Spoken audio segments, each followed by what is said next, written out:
Hello বন্ধুরা, প্রায় 4500 বছর আগে মিশরে এমন একটি অলৌকিক স্থাপনা তৈরি হয়েছিল যা আজও মানুষকে অবাক করে দেয়। গিজার গ্রেট পিরামিড 147 মিটার উচ্চতায় নির্মিত এই পিরামিডটি প্রায় 4000 বছর ধরে মানুষের তৈরি সবচেয়ে উঁচু স্থাপনা ছিল। এটি তৈরি করতে এত ভারী পাথর ব্যবহার করা হয়েছিল যে পুরো পিরামিডটির ওজন আনুমানিক 60 লক্ষ টন। বর্তমানের সবচেয়ে উঁচু ভবন বুর্জ খলিফার সাথে তুলনা করলে দেখা যায় তার ওজন মাত্র 5 লক্ষ টন। সবচেয়ে বিস্ময়কর ব্যাপার হলো এটি তৈরি করার পদ্ধতি। সেই যুগে মানুষের কাছে ক্রেন, বোলডোজার বা কোনো বড় প্রযুক্তি ছিল না, এমনকি তাদের কাছে চাকাও ছিল না। চাকা ছাড়াই তারা এমন এক স্মৃতিস্তম্ভ তৈরি করেছিল যা আজও দাঁড়িয়ে আছে। গত 4500 বছরে কত ঝড়, বৃষ্টি, প্রখর রোদ এবং আবহাওয়ার পরিবর্তন সহ্য করেও এটি টিকে আছে। পৃথিবীতে আর কোনো বড় স্থাপনা এতদিন টিকে থাকেনি। তাহলে এই অসাধ্য সাধন হলো কিভাবে? আসুন আজ এই পিরামিডের রহস্য উন্মোচন করা যাক। গিজার গ্রেট পিরামিড পৃথিবীর সবচেয়ে রহস্যময় স্থাপনাগুলোর একটি। এটি তৈরি হয়েছিল আনুমানিক 2560 খ্রিস্টপূর্বাব্দে। মনে করা হয় মিশরের ওল্ড কিংডমের চতুর্থ রাজবংশের দ্বিতীয় রাজা ফারাও খুফু এটি তৈরি করেছিলেন। ইতিহাসবিদদের মতে তিনি 30 বছরেরও বেশি সময় শাসন করেছিলেন। নীল নদের পশ্চিম তীরে তাকালে দেখা যায় সেখানে শুধু একটি নয়, 3টি প্রধান পিরামিড রয়েছে। 1. গিজার গ্রেট পিরামিড, সবচেয়ে বড় ফারাও খুফুর পিরামিড। 2. খাফরের পিরামিড, মাঝারি আকারের, খুফুর ছেলে খাফরে এটি তৈরি করেছিলেন। 3. মেনকাউফের পিরামিড, সবচেয়ে ছোট, খাফরের ছেলে মেনকাউরে এটি তৈরি করেন। এছাড়া সেখানে গ্রেট স্ফিংক্স এবং আরও অনেক ছোট ছোট পিরামিড ও সমাধি রয়েছে। মোট 118টি পিরামিডের সন্ধান পাওয়া গেছে, যার অনেকগুলি সময়ের সাথে নষ্ট হয়ে গেছে। তো প্রশ্ন হলো, পিরামিড কেন তৈরি করা হয়েছিল? প্রাচীন মিশরীয়রা পরকালে বিশ্বাস করত। তারা মনে করত মৃত্যুর পর আত্মা পাতালপুরীতে যায় এবং ঈশ্বরের বিচারের মুখোমুখি হয়। যারা ভালো কাজ করে তারা অনন্তকাল বেঁচে থাকে। তাই ফারাওরা বেঁচে থাকতেই নিজেদের জন্য এই বিশাল সমাধি বা টুম্ব তৈরি করে যেতেন। তারা বিশ্বাস করতেন মৃত্যুর পর ব্যবহারের জন্য খাবার, ধনসম্পদ, গয়না এবং আসবাবপত্র পিরামিডের ভেতরে রাখা প্রয়োজন। তাদের মৃতদেহ মমি করে কাঠের বা পাথরের কফিনে রাখা হতো। এখন দেখা যাক পিরামিড নিয়ে নানা ষড়যন্ত্র তত্ত্ব। প্রত্নতাত্ত্বিকরা যখন গ্রেট পিরামিডের ভেতরে প্রবেশ করেন তারা কেবল একটি খালি কফিন খুঁজে পান।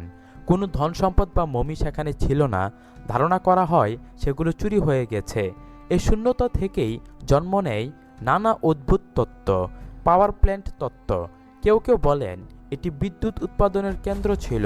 প্রমাণের জন্য তারা প্রাচীন মন্দিরের কিছু চিত্র দেখান যা দেখতে লাইট বাল্বের মতো, কিন্তু বাস্তবে সেগুলো মিশরীয় মিথোলজির গল্প মাত্র। শস্য ভাণ্ডার তত্ত্ব। 1998 সালে মার্কিন রাজনীতিবিদ বেন কারসন দাবি করেছিলেন এগুলো শস্য রাখার গোদাম ছিল, কিন্তু ইতিহাসবিদরা এটি ভুল প্রমাণ করেছেন। এলিয়েন তত্ত্ব। কেউ কেউ মনে করেন ভিনগ্রহের প্রাণীরা এটি তৈরি করেছে, কারণ মানুষের পক্ষে এটা সম্ভব নয়, কিন্তু এটি আসলে মানুষের কঠোর পরিশ্রম ও বুদ্ধিমত্তাকে ছোট করার শামিল। সবচেয়ে বড় প্রশ্ন হলো কিভাবে চাকা ছাড়া এত বিশাল বড় পাথর 2.5 থেকে 80 টন ওজনের প্রায় 800 কিলোমিটার দূর থেকে আনা হলো এবং 137 মিটার উঁচুতে তোলা হলো, তাও মাত্র 20 বছরের মধ্যে। সিনেমায় যেমন দেখানো হয় যে চাবুক মেরে কৃতদাসদের দিয়ে কাজ করানো হতো, তা আসলে ভুল। হেরোডোটাস এমনটা করলেও আধুনিক গবেষণা বলছে এরা ছিল অত্যন্ত দক্ষ শ্রমিক। তারা ভালো খাবার পেত এবং দেশের প্রতি ভালোবাসা থেকে এই কাজ করত। প্রায় 20,000 থেকে 30,000 শ্রমিক প্রতিদিন 10 ঘন্টা করে কাজ করত।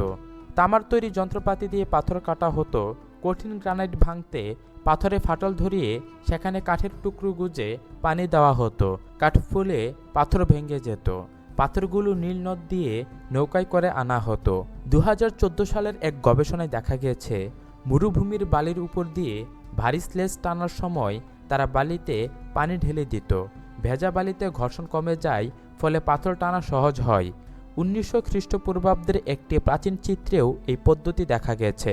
চাকা বা ক্রেন না থাকায় তারা র্যাম্প বা ঢালু পথ ব্যবহার করত। মাটির তৈরি ঢালু পথ দিয়ে পাথর টেনে উপরে তোলা হতো।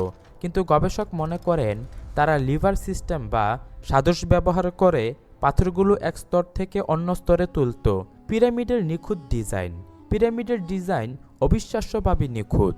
এর 4টি বাহু উত্তর, দক্ষিণ, পূর্ব ও পশ্চিম দিক নির্দেশ করে। হাজার বছর আগে কম্পাস বা জিপিএস ছাড়াই তারা এটা কিভাবে করল? অনেকে মনে করেন তারা আকাশের নক্ষত্র দেখে দিক ঠিক করত। ওরায়ন কোরিলেশন থিওরি অনুযায়ী পিরামিডগুলো কালপুরুষ মণ্ডলের 3 নক্ষত্রের সাথে একই রেখায় আছে, যদিও সময়ের সাথে নক্ষত্রের অবস্থান বদলানোই এটি এখন পুরোপুরি মেলে না। Autumn equinox. যখন দিন ও রাত সমান হয় তখন ছায়ার অবস্থান দেখে তারা দিক নির্ণয় করত বলে ধারণা করা হয়। আজও আমরা নিশ্চিত নই ঠিক কোন পদ্ধতিতে পিরামিড তৈরি হয়েছিল, তবে এলিয়ান বা অলৌকিক শক্তির দোহাই না দিয়ে বিজ্ঞানসম্মত গবেষণা চালিয়ে যাওয়াই শ্রেয়। পিরামিড আমাদের মনে করিয়ে দেয় যে হাজার বছর আগেও মানুষের ইচ্ছাশক্তি ও বুদ্ধিমত্তা কত বিশাল ছিল যা আমাদের জানা নেই। তা জানার জন্য ভবিষ্যৎ প্রজন্মের গবেষণা চলতে থাকবে। সো এই ছিল আজকের ভিডিও। আশা করি সকলের এই ভিডিওটি ভালো লেগেছে। যদি ভালো লাগে অবশ্যই একটি লাইক দিবে আর কমেন্টে তোমার মতামত জানিয়ে দেবে। আর চ্যানেলে নতুন হলে অবশ্যই চ্যানেলটিকে সাবস্ক্রাইব করে বেল আইকনটি বাজিয়ে রাখবে যাতে যে কোনো পরবর্তী আপডেট সাথে সাথে পেয়ে যাও। সো দেখা হবে পরবর্তী ভিডিওতে। Bye bye.